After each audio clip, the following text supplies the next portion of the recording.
Good afternoon. I'd like to call to order the Planning Commission meeting. It's 4:30 Thursday, March 30th, 2023. First item on the agenda is the approval of the minutes from the February 23rd meeting of 2023. Are there any changes or corrections? I'll offer a motion to approve as presented. Second. I have a motion and a second to approve as presented. All in favor? Aye. Opposed? Minutes are approved. Public hearing portion of the meeting opens to consider the application of Paul Sabatino on behalf of Integer LLC requesting a variance to reduce the side yard setbacks to 5 feet on lots 1 through 8, Block 1, Integer Edition, to allow the construction of up to 5 single-family residences in an R3 medium-density residence zoning district. The street address of the property is 1303 to 1315 South Minnesota Street. City report? All right, thank you. Again, the applicant is Paul Sabatino on behalf of Integer LLC. The legal description for this variance request are lots 1 through 8, Integer Edition, with the street address at 1303 to 1315 South Minnesota Street. This property is generally located east of South Minnesota Street and south of 13th South Street. Some background on this application is the deadline for the decision on this application is April 18th, 2023. The land use designation in the comprehensive plan designates this property as high-density residential. Surrounding land uses to the north is low-density residential, to the west, business, to the south, high-density residential, to the east, low-density residential. The zoning designation again for this property is R3. It's the medium-density residence district. Surrounding zoning includes to the north, the RT2, that's the traditional neighborhood single and two-family residence district. To the west, B2, which is the general business district. To the south, R3, which is the medium density residence district, and then to the east, also R3. Currently, the site is vacant. Current area uses include to the north, single-family residences, to the west, a learning center / school, to the south, twin homes and new home bus lines, to the east, twin homes, quads, and a group home. Notice was provided to all property owners within 350 feet of the subject property and published in the Journal on March 18th, 2023. Staff has received 2 phone calls regarding the variance request. Neither caller was in opposition to the project and were rather just seeking more details on the proposal. We did also have one more person actually stop in, and I will get to their comment when we get to that part of that report.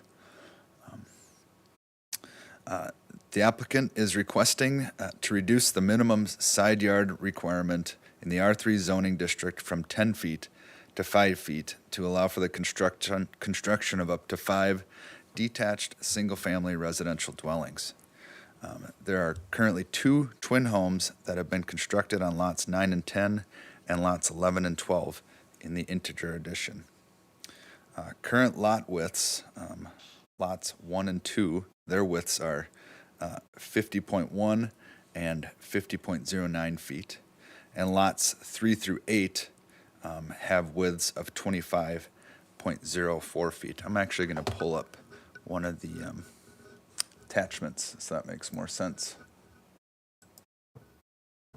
So where my pointer is here is lot 1, and here is lot 2 of the Integer Edition. Again, those are approximately 50.1 feet in width. The other lots that we're referencing, lots 3 through 8, would be 3, 4, 5, 6, 7, and 8. You can see the lot line is right here, and those are have widths of 25.04 feet. So reduction in the side yard setback. The minimum side yard setback in the R3 zoning district for a detached single-family residence is 10 feet. So for lot 1, the requested variance is a 5-foot side yard setback. That would be for the west, east, and south lot lines. Lot 2, the requested variance is a 5-foot side yard setback, which would be the east and south lot lines. And then lots 3, 5, and 7, the requested variance would be a 5-foot side yard setback, and that would be the north property line. And lots 4, 6, and 8, the requested variance is a 5-foot side yard setback, and that would be for the south property line. So a little bit of history on this property. The Integer Edition plat was approved and recorded in 2018, which took the original city platted lots of lots 9 through 13, block 52 south of Center Street, and split them in half. You can see that lots 3, 4, 5, 6, 7, 8. These lots were once originally 50-foot wide by 165 deep. So our original city platted lots. And the Integer Edition split those in half to allow for the development of 3 twin homes on those properties. Prior to the replanting of the Integer Edition, the lot widths were all 50 feet. Lot 14, south of Center Street of the original city plat lot, was also split over here into lots 1 and 2 of the Integer Edition to allow for the construction of 2 detached single-family residences on that corner lot. At the time the Integer Edition was platted, these properties were zoned R3, multiple family residence district, but the proposed use twin homes were allowed in the R3 zoning district, but regulated as if they were in the R2 single and 2 family residence zoning district, which would allow for a 10-foot side yard setback.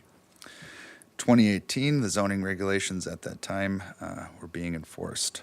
The variances were granted in 2018 to reduce the side yard setbacks from 10 feet to 0 feet on the interior side lot line where the twin homes were to share a common wall. So the variances that were granted for this development originally were to have a 0-foot setback here on lots 3, 4, 5, 6, 7, 8, again, for the construction of those twin homes. As you all know, we made a correction to the zoning ordinance and no longer require a variance for the construction of a twin home in a situation like this. So the 10-foot side yard setbacks on the north and south lot lines of the twin home lots were still required and adhered to. Okay. In 2022, the property was rezoned to R3 Medium Density Residence District with the adoption of the updated zoning ordinance, Appendix A of the City Code. The new zoning ordinance requires a 10-foot side yard setback for a detached single-family residence in the R3 zoning district. Okay, so some project details. The owner is proposing to construct 5 single-family detached residences on these properties. Homes are allowed to be built across the property lines, but in the future, if the structure were to be sold, it would require that all lots that construction is upon would be included in the sale. Side yard setbacks would still apply. Setbacks still would apply, other than the line that the structure crosses. So what I mean by that is if they were to construct a single-family home on lots 3, 4 here, and it crossed onto both 3 and 4, if they were to sell that home, lots 3 and 4 have to go with that sale. Unique circumstances.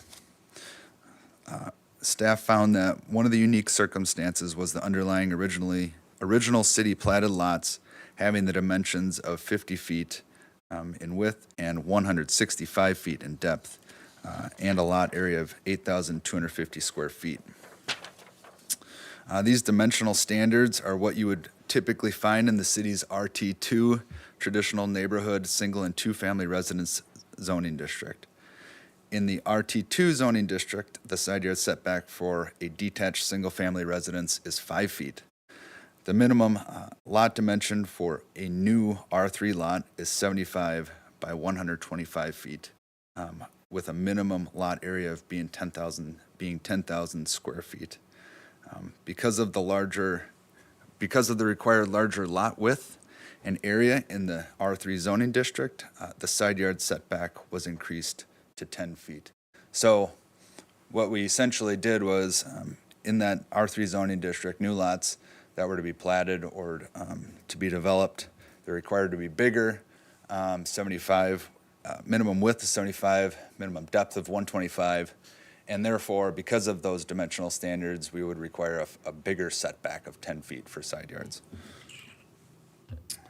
So the underlying original city plat lots, again, were that standard 50 by 165. And if developed into single-family housing as the applicant is proposing, the development would be the same as the residential development to the north across 13th South Street. So I'm going to pull up a map on that too. Whoops. Uh-oh.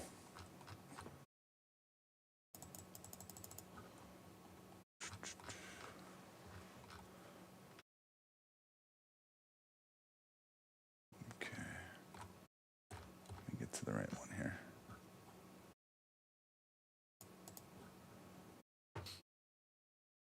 So where my pointer is, over here, these are all single-family residences. And then as you go further to the north, you can see these are all our standard 50 by 165 foot lots.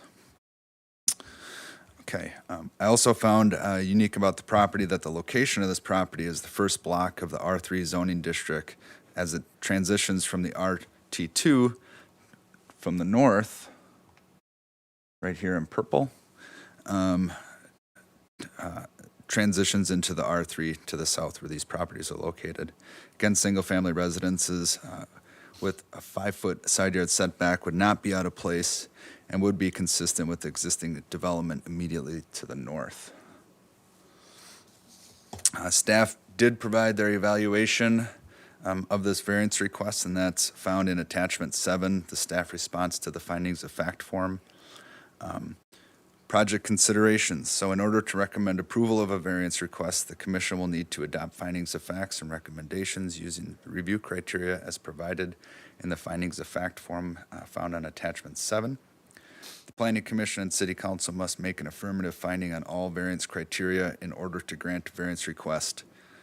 The applicant has the burden of proof to show that all the criteria have been satisfied. We have 7 attachments. Attachment 1 is the variance application.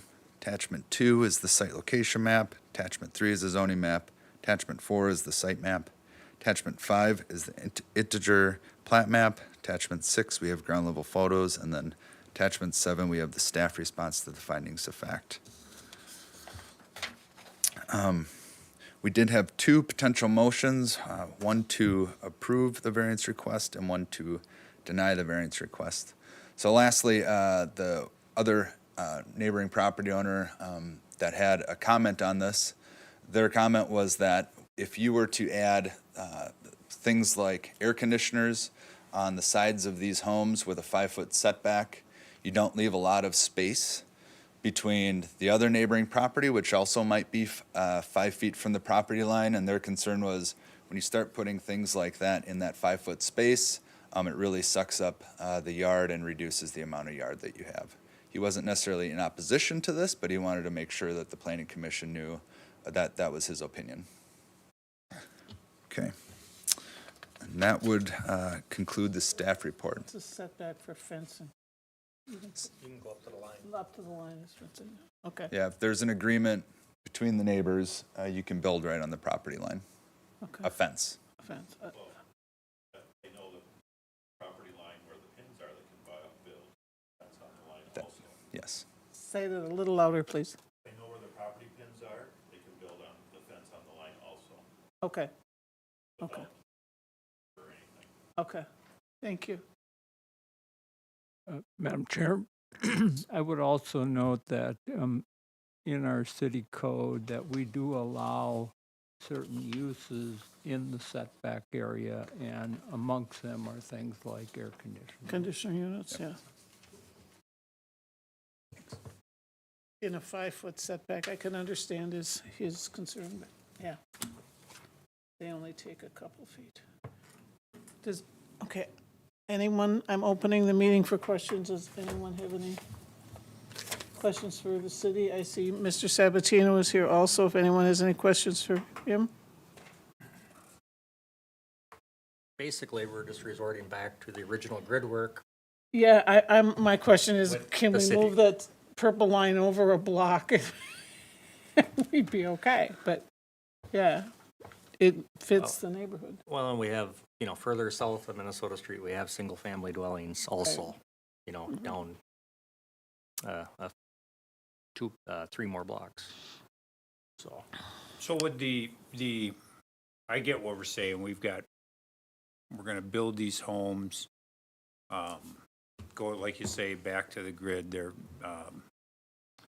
So would you go down the middle, or would you default to the right, or if you would, yeah, just so I get a visual, because you can, Please state your name and address, I'm please. Paul Sabatino, 19 and a half North Front, New Ulm. Thank you. The plan is to put them right in the center. Right in the So it'd be center. 5 foot both ways. Actually, it's 7 feet both ways. If you look at your attachments, It's up a little bit. oh, This way here. okay.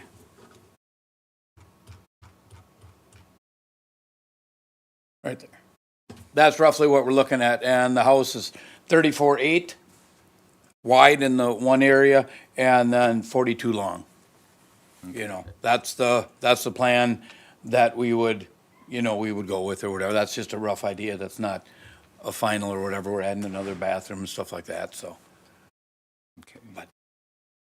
And then on the end of the lot, which would be lots 1 and 2, we're looking at, like 2 ramblers there on the end there, which would be identical to what we have down on, 102 and 108 3rd South, and 110 and 112 5th South.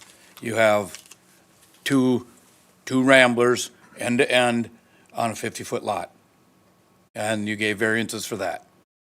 So that's what we're looking at there, but it's kind of the game plan. Like I said, the twin homes were a recommendation by a real estate agent here in town, and it was a bad recommendation, sorry. And so we effed up on that when we built them, and stuff, so I want to try something, we want to do something different, go back to the original, and do something different, so. Are there any other questions, either for Mr. Sabatino or the city? I've got none. Hearing none, I'm going to close the public hearing portion of the meeting and ask Mr. Nisley to go over the fact findings form. Thank you.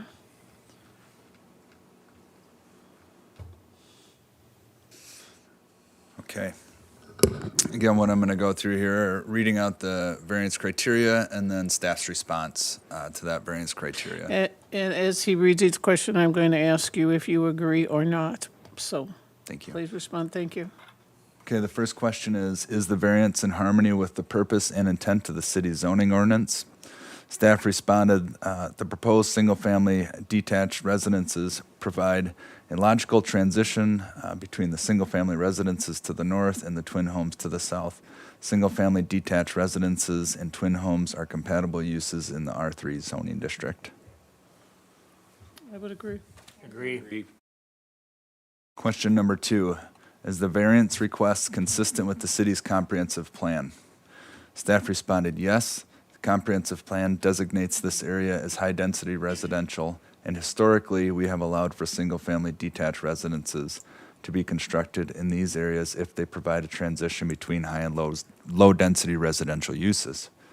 The comprehensive plan refers back to our zoning regulations for guidance on density, of which our zoning regulations would allow for single-family detached residences in the R3 zoning district.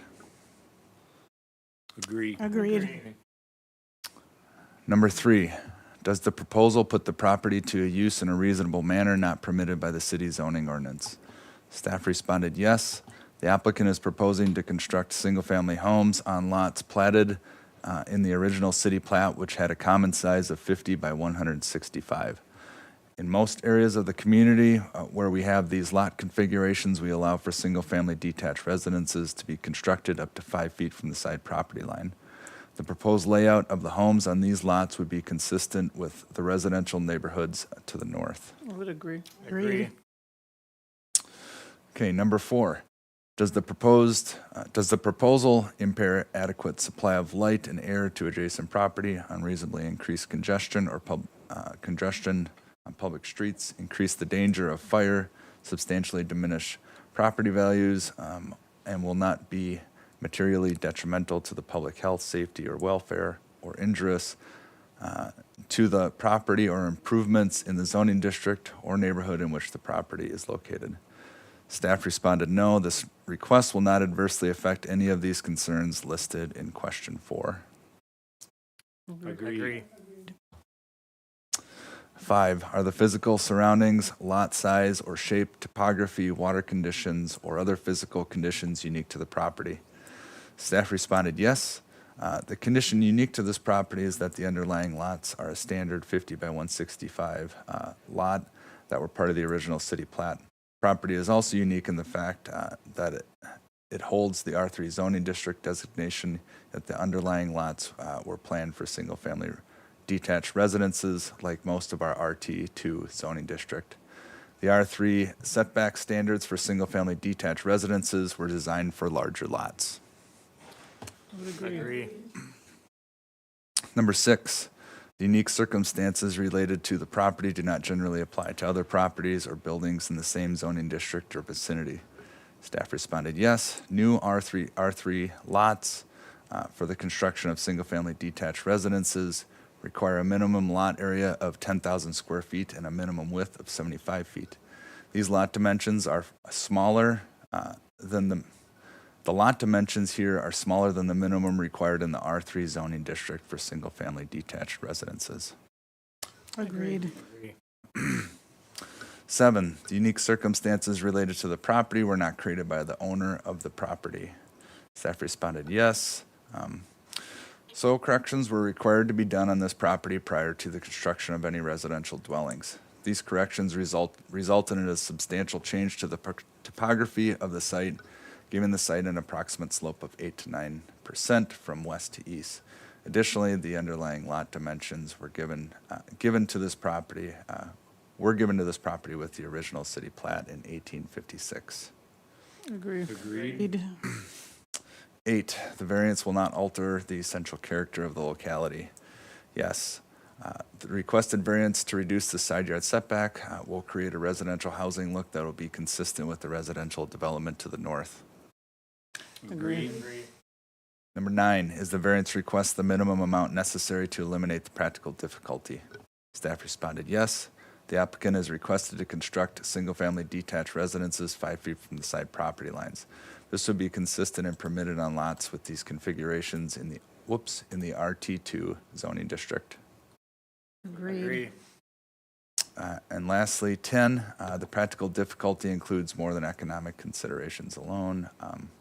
Yes, the applicant has stated that the purpose of this type of construction is to more closely match the construction of the single-family residences to the north.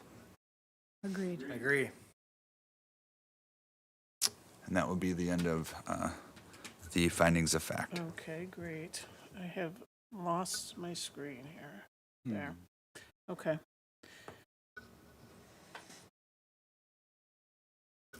So, with those answers, do I have a motion? I'll make a motion to approve the recommended variance requested by Paul Sabatino on behalf of the Integer LLC to reduce the minimum side yard setback for the construction of single-family homes to 5 feet on lots 1 through 8 of the Integer addition. Second the motion. I have a motion and a second. Is there any other questions or concerns? If not, all in favor? Aye. Opposed? Dave, when does this appear before the city? Next Tuesday. Next Tuesday? Thank you, Mr. Sabatino. Good luck. Hope this works better for you. Appreciate it. Yep. Next item on the agenda is again a public hearing to consider the application of Michael and Sheila Hauk On behalf of Winninger Travel Incorporated applicant and Hawks Rentals LLC property owner requesting a conditional use permit to allow Winninger Travel to occupy a building addition on the property legally described as lots 4 through 7, block 13, south of Center Street. The street address of the property is 1314 South Front City. Thank you. We received an application and we promptly then sent out notice of the public hearing and to all property owners within 350 feet. We also published notice of the public hearing in the newspaper. And then upon further review, we noted that this proposed land use in our new zoning ordinance was now a permitted use and therefore no conditional use permit was required. And because we had published it and we had sent out notice, didn't know if anybody would show up. Okay. So that's why we put it on the agenda this way. Thank you. So I think, maybe a motion to receive the report would be. A motion to receive the report. Second. I have a motion and a second to receive the report. All in favor? Aye. Opposed? Report has been noted and received. Next item on the, and that closes the public hearing portion of the meeting also, by the way. Next item on the agenda is the plat to consider for approval the final plat of Oak Bluffs 10th edition. Okay, the applicant in this case is Dale Bushard on behalf of M&D Properties LLC. The current legal description of the property is Lot 5, Block 1, Oak Bluffs, 9th edition. Street address is 1406 to 1446 6 North Street. The property location is generally east of North Highland Avenue and north of 6 North Street. The plat status, the preliminary plat was approved with conditions by the City Council at their March 7th, 2023 meeting. The current comprehensive plan land use designation for the property is medium density residential. It's low density residential to the north and west, public, semi-public to the east, medium density to the south. Property is currently zoned R3, which is medium density residence district. To the north, it's R1 and R2. To the west, it's R1. To the east, it's R1 and INSO, which is institutional other district. And to the south, it is institutional other. Current site use, property is vacant. Area land uses are to the north, it's single-family residences and a twin home. The west, it's single-family residences. To the east, it's vacant, and then the Way of the Cross. And to the south, it's the Diocese of New Ulm office building, and then there's also vacant property. Notice, none is required. Public comment, there's been none to date. Utilities adjoin the property, and so it will be fairly easily served. The comprehensive plan does not designate a park within the platted area. The plat has a total of 3.77 acres. The area to be platted would convert one lot into 5 lots. Each lot would accommodate one single-family dwelling. Single-family dwellings are a permitted use in the R3 zoning district. Property was originally platted to allow for the construction of 3 fourplex. As indicated, utilities are available in 6 North Street, but utility services have not been extended into the proposed lot. Current zoning requirements for a single-family lot in an R3 zoning district are provided in the staff report. We have table. which lists each of the 5 lots and then their lot width, lot depth, and lot area. You'll note that the minimum lot width is 75 feet, the minimum lot depth is 125 feet, and the minimum lot area is 10,000 square feet. And all of the lots comply with these requirements, in some cases by a fairly significant amount. Status of conditions that were approved at the time of the preliminary plat: pay the platting fee at $235. That payment is pending. Provide an electronic file of the plat in AutoCAD 2016 or newer format. That notice has been provided to the land surveyor. Revise the development agreement for the subject property, and that agreement's dated January 20th, 2021. That is pending. And then provide stormwater treatment facilities for designated areas, and that notification has been provided to the owner and will be part of the development agreement. There are 2 attachments. One is the final plat, and the second is the site location map. Staff would recommend approval of the final plat with conditions, since it permits an appropriate land use on the property and complies with zoning requirements. As far as conditions are concerned, you will need to complete conditions 1, 3, and 4. Then 2 motions are provided, one to recommend approval and the second to recommend denial. And that would conclude the staff report.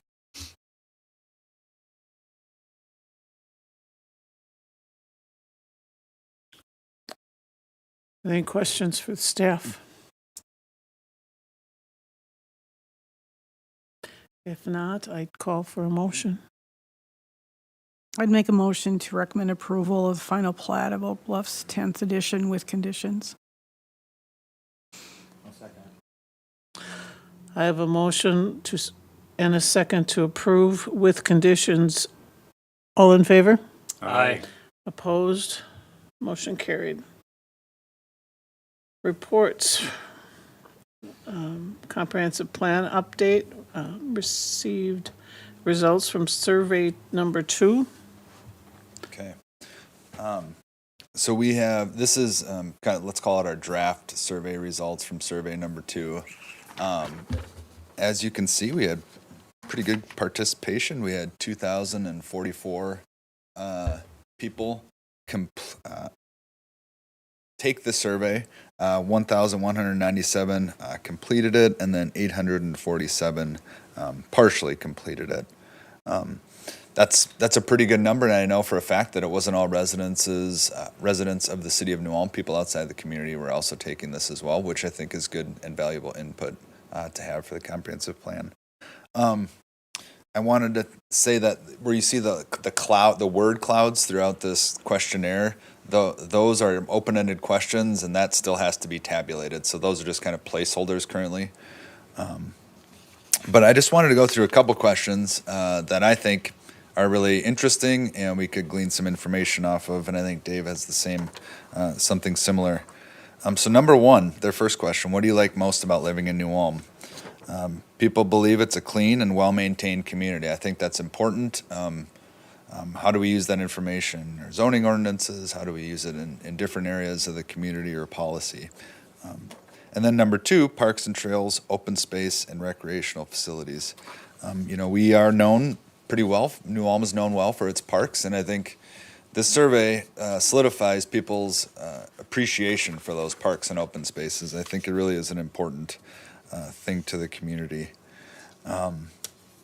Number 3, they asked, what should the city's top priorities be for the future? To add businesses and shopping in the downtown. When I'm going through these questions, I'm thinking to myself, what, as the city, what can we have input on, or what can we take a role in? And then I also think it's just valuable information for the public to see is how do they need to participate into focus on some of these priorities.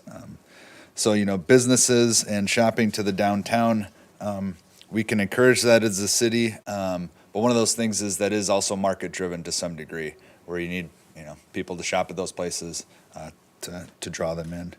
And then number 2 is to maintain high-quality schools. That maintaining high-quality schools seems to be a very important thing for people who live here and who are also looking to move here. I thought it was interesting, though, that when you read the first question, the schools was way down the list. And my perspective as I went through these things was looking to the age of the people that took them and what would be more important to me, certainly not schools, because I'm at an age where I have no children. And so the cleanliness and that, but it's interesting when you look at the schools as the second thing on the agenda here. Right. And we'll get to that age or the demographic data who took this. I found that pretty interesting. Number 5 asks, is there a need for more housing in New Ulm? And we were just talking with a real estate person today. There's only 12 homes on the market right now in New Ulm. Of those 12 homes, there's only 2 that are under $200,000 for sale. So as far as available housing for people looking to move to New Ulm, it's pretty short right now. So maybe this survey is telling us we need to think of some creative things to help add some more housing in the city. Number 8 asks, how long ago did you purchase or look at housing choices? The one thing I thought was really interesting about this question was 13% of people, or 256 of the respondents, responded that they were looking less than 1 year ago. So if we were to dive deep into this question, does that mean there's that many new people coming to New Ulm and looking for homes, or new people coming into our community? If that is the case, that'd be great. Clearly, going through this questionnaire, people or the respondents found that supporting local entrepreneurs, entrepreneurship in the city is high up on their priorities for as far as building businesses in town. And I think you can see, looking at the downtown right now, there's some of that happening. And there seems to be a lot of support around that in the community. They ask, question number 15 asks, how do you improve New Ulm's downtown? Which type of buildings and businesses or activities are needed in the downtown New Ulm? And number 1 was to redevelop large and vacant properties, Market Platte Mall, George's Ballroom. And the nice thing is right now there is interest in for sure developing or redeveloping the mall. George's is also, the county's also taking inquiries on that, on how to redevelop that site too. So it is kind of good to hear that there is interest in working with these properties and redeveloping them so they're not just kind of blighted properties downtown. Say, John? Yeah. You brought up George's Ballroom. Is the county actually pursuing, putting money aside for maybe possibly having to raise that property in any regards, or do they have a timeline that, that just for community input, that, with that subject property, say? Sure, it's a good question. I don't know all the fine details about what the county is doing with that property. What I can tell you that they are doing is that they're taking proposals right now on how that property could be redeveloped, and then trying to work through those proposals on which one to pursue. As you may all know, there are some environmental issues that need to be dealt with that property, which make that a challenging property to redevelop, because there's a lot of expense in remediating the environmental issues that are there. So it takes a creative and eager party to try to redevelop that one. But we could ask the county to see if they'd provide us with some more information, or I could talk to the city manager about that.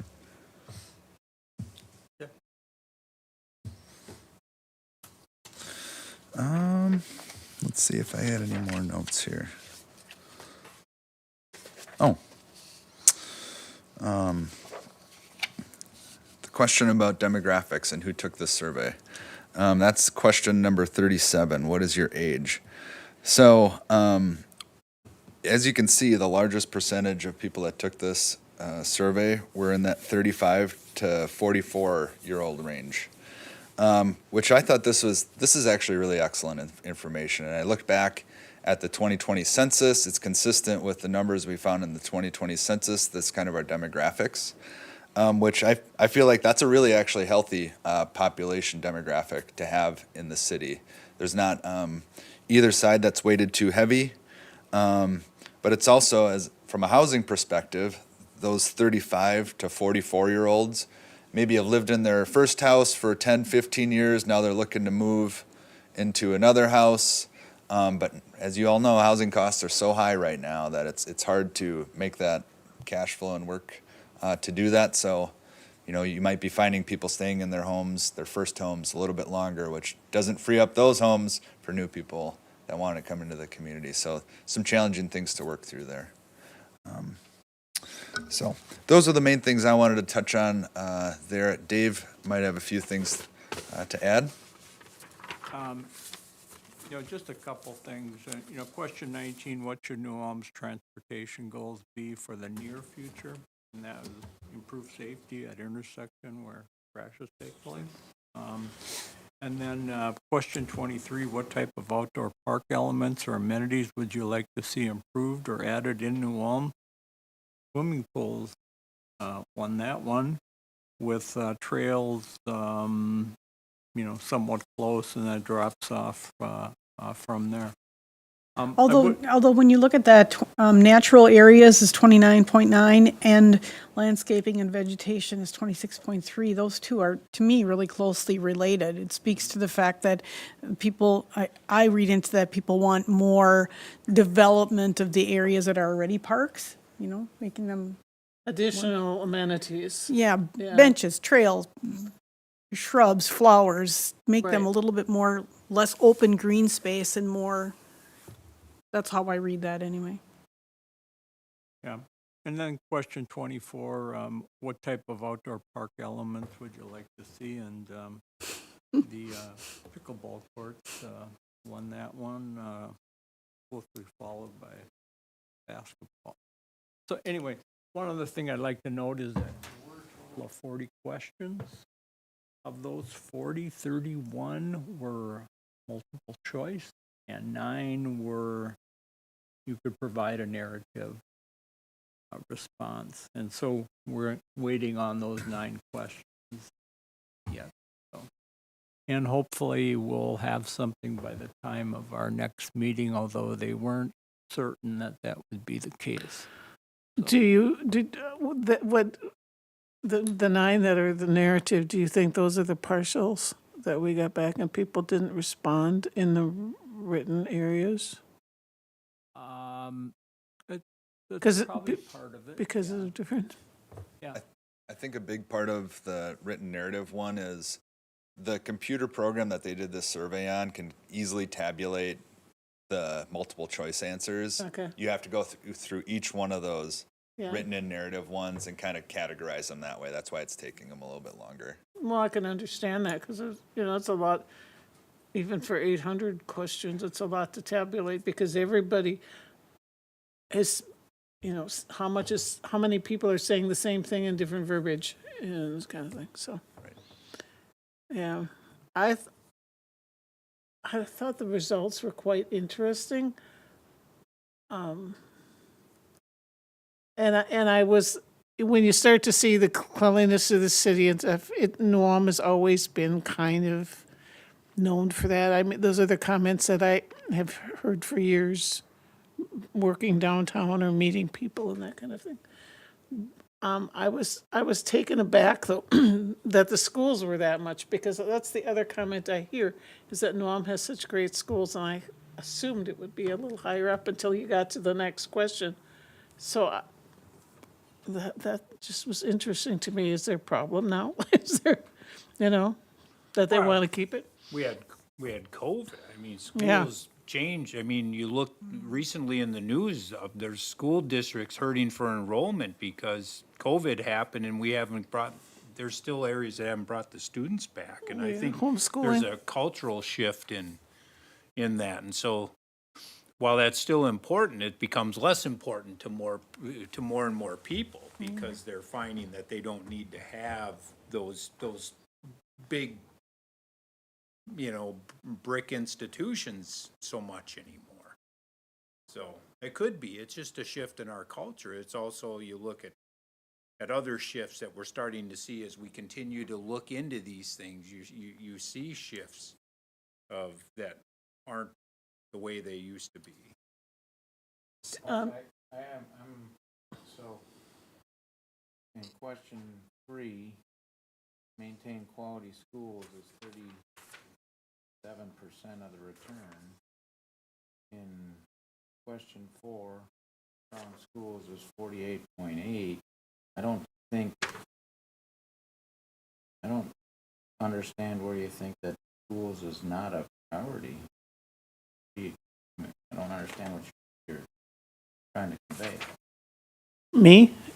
Are you, okay, I'm just saying that in the difference of question, I assumed that, I have to get back to question 1, I think, that it is the priority. That's what I was comparing it to. And I'm not getting there. Question was, Priority is 19% of the response. yeah, schools was like at 19%, yeah. But if you're looking at the population, right, maybe only 19% of those people have kids in school. Well, that's what I was saying, is it the age difference? That's what my question was based on, is people like me, it's not as important, so. I think that's, you don't know how the demographics affect the responses, so I don't know that that's a viable takeaway from it. I think it's strong, 19.2% feel that of the respondents think that schools are important. That's pretty good. Are they going to have a final draft by our April meeting, or is that? I think, well, they would like to have all of the open-ended questions compiled by the April 12th steering committee meeting. But they told us earlier in a phone call this week that may not be the case, but they do intend to go over some parts of this report as well, or this survey as well, at that meeting. Yeah, and they're going to be here in person, so. Okay. You know, if you've got particular questions about. Is it you know, here, or is it down at, It can be down at the PUC. okay. PUC and the two topics are land use and economic development. No, Oh, sorry. it's going to be the 4 area plans, Land use and 4 area plans, sorry. Yeah. so that's what they're going to cover. So Okay. That's gonna, you know, those are some topics that could take. a So little it's bit going to of take the time. full 2 hours, pretty Yeah, that's much. Very possible. Okay. That's at which next? It's April 12th, and it's at the project steering committee for the comprehensive plan. And I believe they sent out notices. Hopefully you all received that. You should be getting calendar invites from Mark Nolan. So if you're not getting those, please let me know. I'll make sure to get that corrected with him.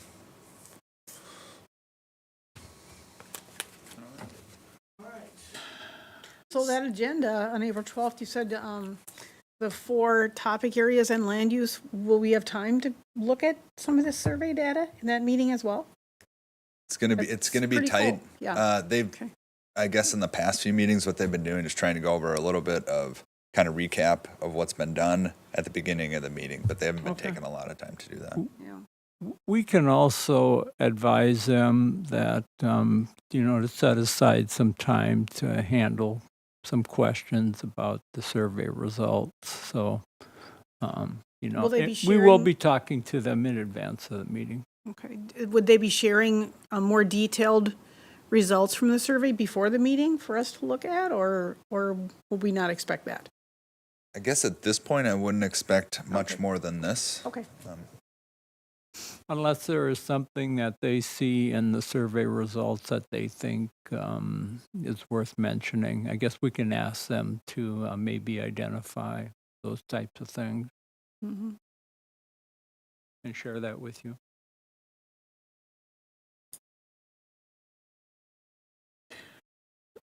Are you ready to move on? Mhm. City council decisions concerning planning commission matters Okay, in this March. is from At the March 7th meeting, they approved the preliminary plat of Oak Bluffs 10th with conditions. We went over that.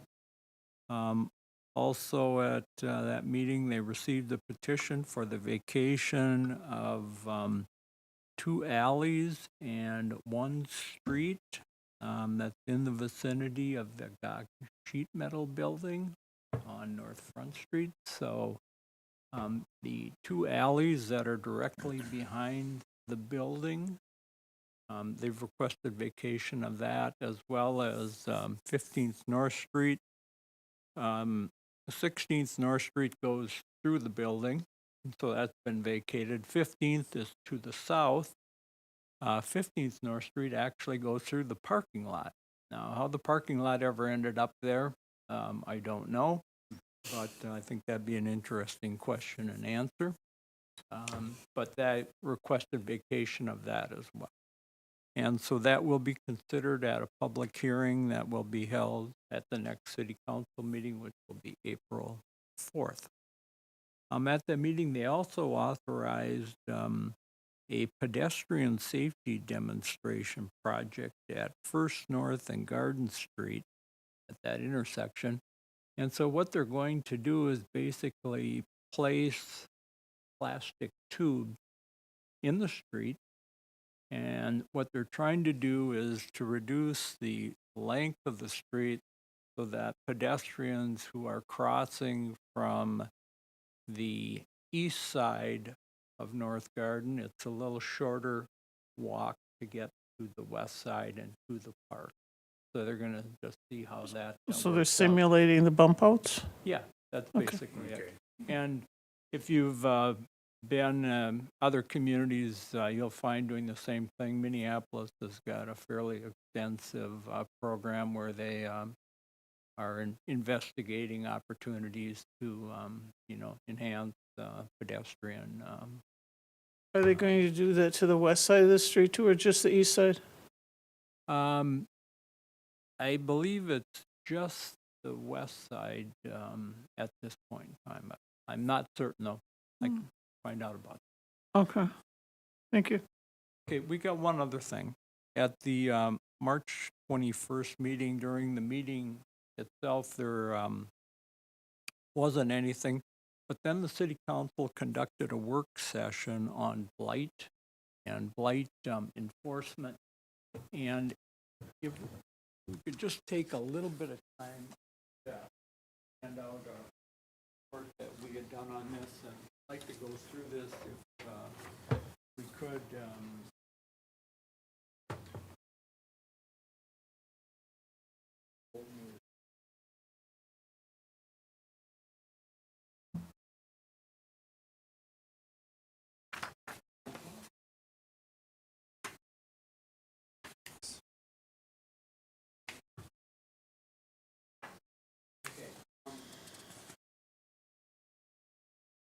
Is this in regard to residents or business? This is regards primarily to businesses. Thank you. And this this was at a work session, and so the council conducts these, probably once a month. And at the work sessions, they receive information, they discuss things, they take absolutely no vote. And so this was again March 21st. Council has been talking about the topic of blight for a fair period of time now, probably a couple years. The reason that we want to present this to you is that the changes that they're looking at are zoning changes. And so in order for zoning changes to take place, the Planning Commission has to conduct a public hearing. And so we thought we would, at a minimum, introduce these to you because you could be seeing them in the form of a public hearing at some later date. It may not read exactly this way, but it'll read, I believe, similar to this. So there are 4 items that are discussed, and we can go through those. This kind of the information that you've received to date reflects what the staff suggested to the city council that would help maybe more clearly define the standards and strategies that could be applied to certain properties. And so the first item that we looked at had to do with the I-2 zoning district, which is our general industrial zoning district. And what we found is that a lot of the I-2 properties that are impacted by this zoning classification are smaller properties. And yet our I-2 standards were prepared for larger properties. And so what we proposed is that we establish another category for I-2 properties.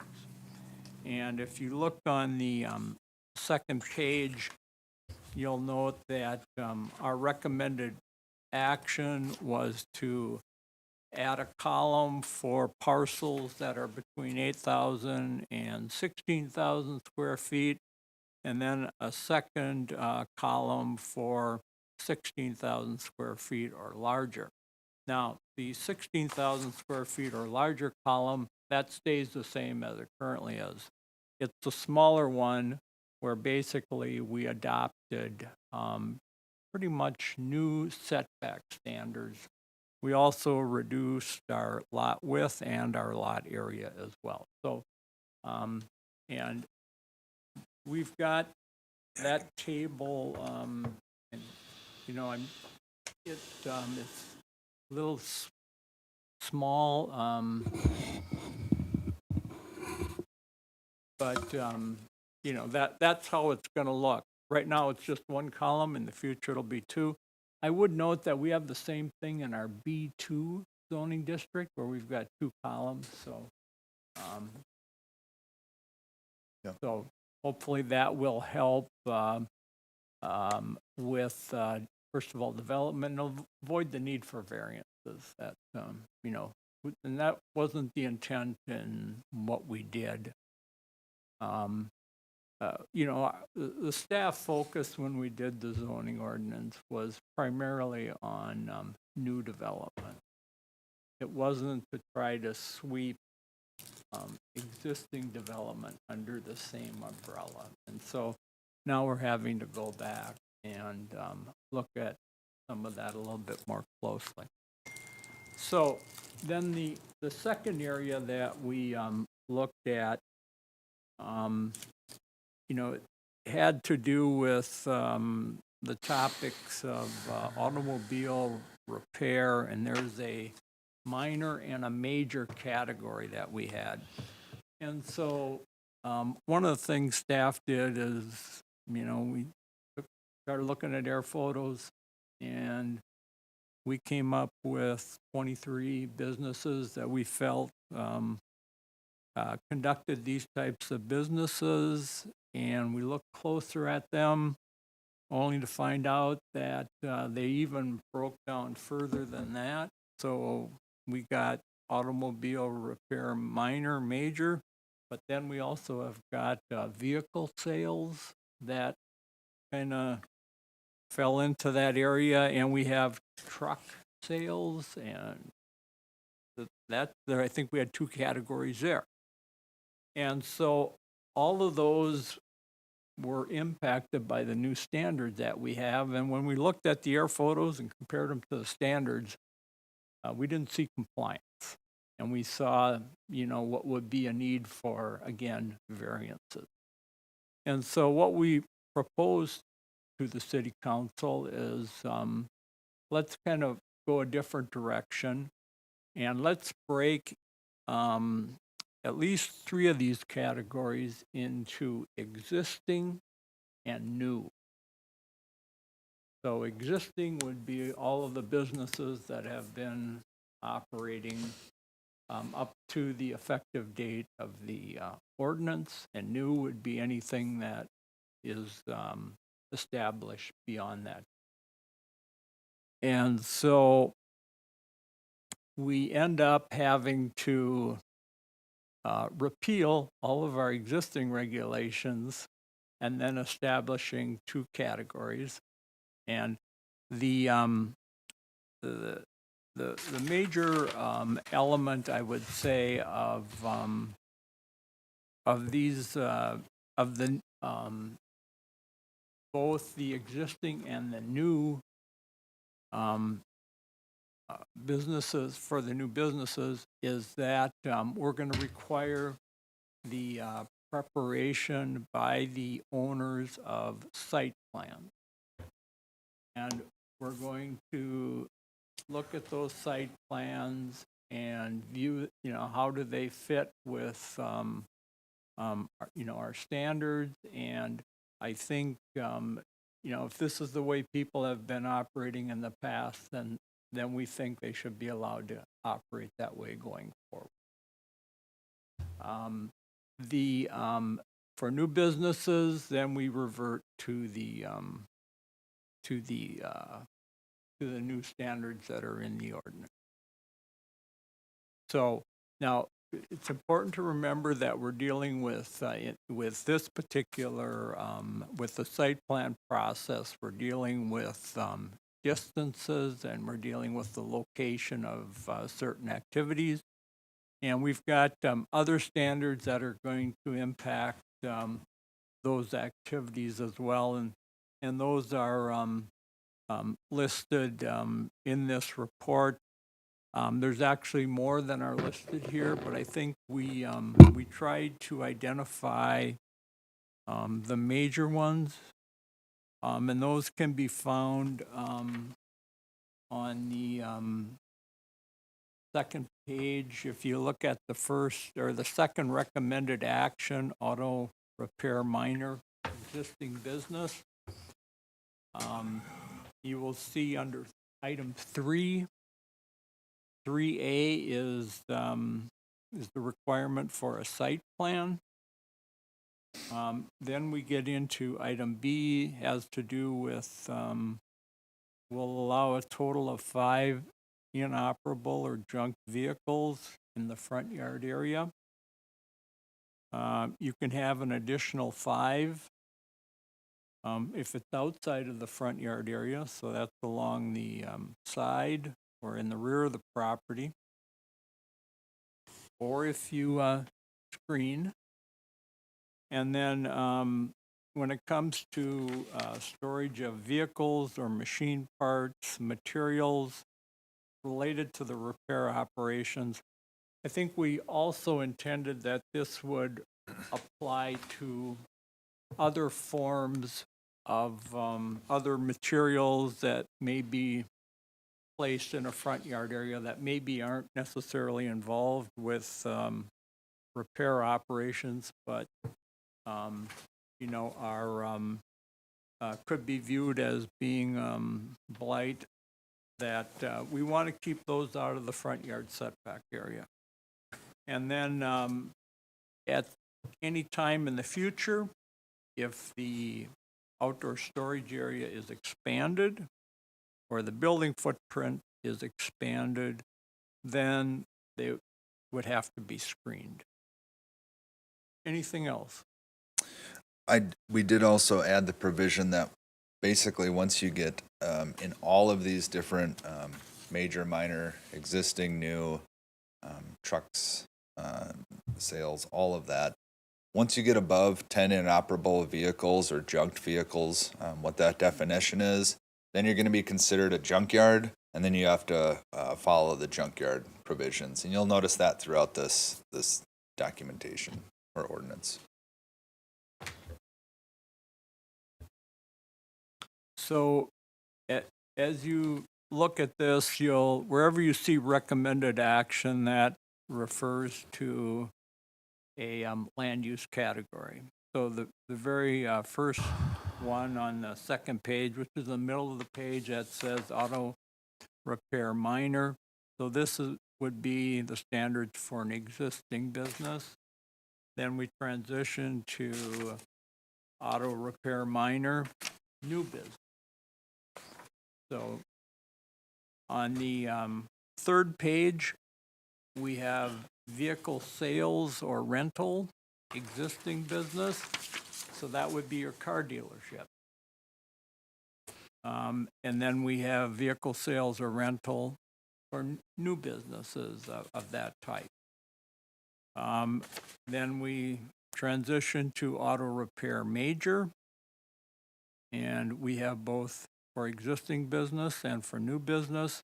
And we didn't repeat, the same things over again. We just reference back the first one, which is auto repair minor. We use that, they're identical. Then we go to machinery, truck repair, and sales. And we combined existing and new business together. And the final one is truck or freight terminal, existing and new business. Now, one of the things that we noted when we went through the air photos is that I don't think we found one business that met all of our requirements, our new requirements. And so that's why we made the decision that we need to take another look at this and to deal with existing businesses differently than we do new. So that was kind of our motivation. The third thing that we ended up changing is the enforcement section. And one of the changes is something that came from the city attorney, is that the community development department will be able to take enforcement action. They'll be able to write tickets. That's at least the recommendation. And then the fourth item is we added a new definition for inoperable or junk vehicles, since that's item that seems to come up for discussion. So right now the city council is evaluating, I guess, this and talking about it, and I think there'll probably be another work session. But as I said, at some point this is going to be end up on your agenda, and you can. What about other businesses, like welding shops, farm repair places that have steel and I guess scaffolding outside, that kind of right things? now we're just dealing. You're just dealing with the autos?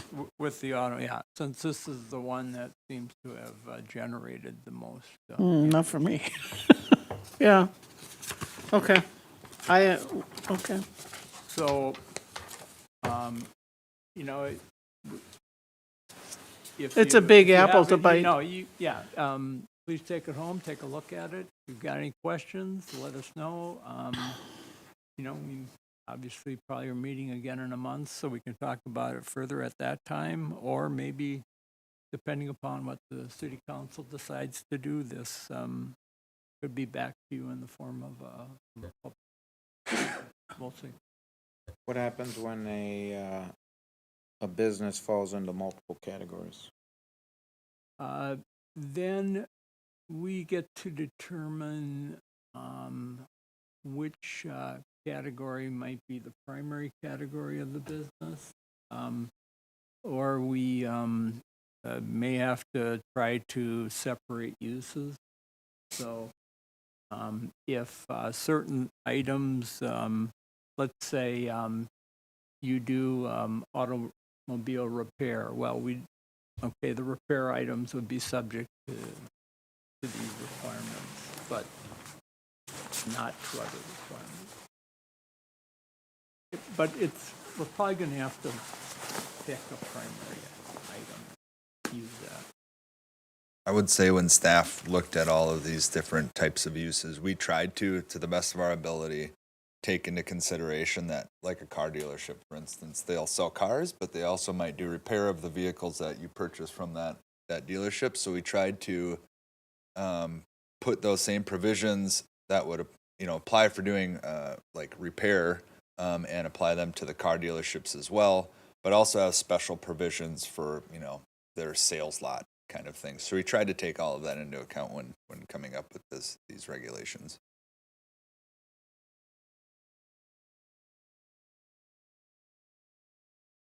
Any other questions?